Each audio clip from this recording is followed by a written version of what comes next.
Attorney Rowena Guanzon po, ang inyong lingkod. Kakapakinig lang po natin ng SONA speech ni President BBM. Pero ako, sabi nga nila, sa 3 taong pinaghihintay natin, na baka sakali naman sa kagitnaan ng kanyang term ay talagang kakayanin niya ang mga problema ng Pilipinas sa tanggutom ng mga taong bayan. Ito po, SONA niya ay dapat tinawag nating desperate state of the nation. Kasi desperate na talaga siya na makuha niya uli ang magandang loob natin. Lalo na yung mga taong bumoto sa kanya. At ang mga taong hindi man bumoto sa kanya, pero tayo umaasa na sana po ay gampanan niya ng mabuti ang kanyang mga katungkulan, lalo na i-stop niya yung corruption.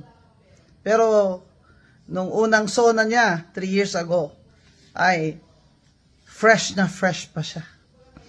At hopeful naman po tayong lahat, kahit tayong mga hindi bumoto sa kanya.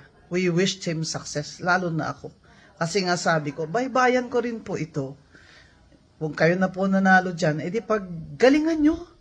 Galingan nyo. Para kami naman po ay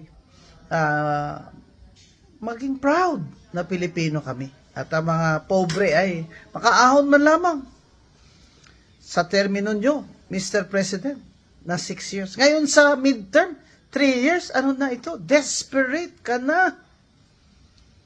Kasi palubog na. Everything is going downhill. Dadagdagan mo pa ang tax na binabayad ng mga karaniwang tao. Habang ang mga may-ari ng mga minahan na iba ay kamag-anak mo at ay iyong mga financial contributors ay hindi mo ginagalaw ang kanilang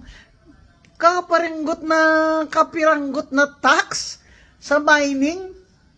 Dapat sagutin din yan ni Speaker na pinsan mo, Mr. President, kung bakit ang taxes sa mining ay hindi gumagalaw. Siya ba ay may mga interest sa mining?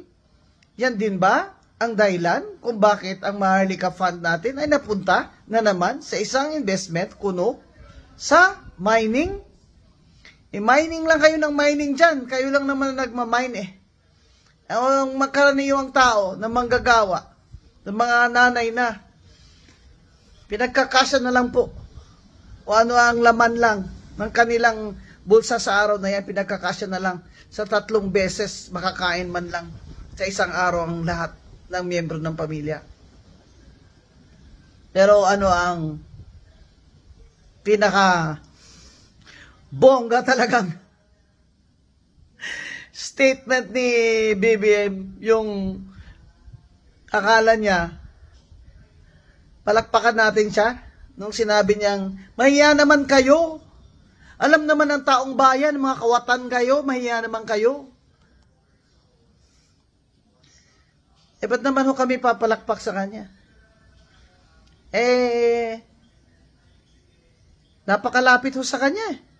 Nang dapat niyang sabihan na mga walang hiya kayo. Tigilan nyo lang, kundi puputulin ko yung mga daliri nyo. Napakalapit po sa kanya. Ano sabi ni Professor Winnie Monson? Abay, wala siya nakikitang mga pagbabagong maganda dahil ang mga nakapaligid sa presidente ay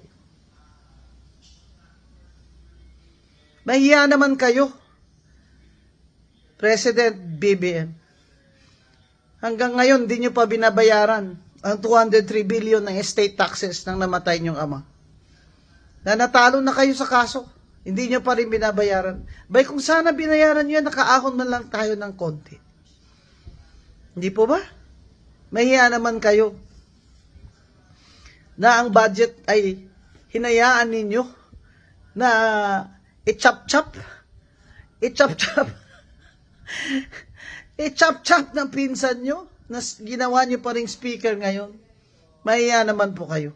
Kayo po talaga ang dapat mahiya sa mga Pilipino. Sa mga karaniwang taong halos hindi na makakain.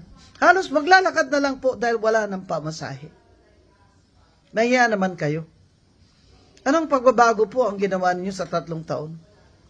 Cosmetic? Kumbaga, cosmetic? Pampapo.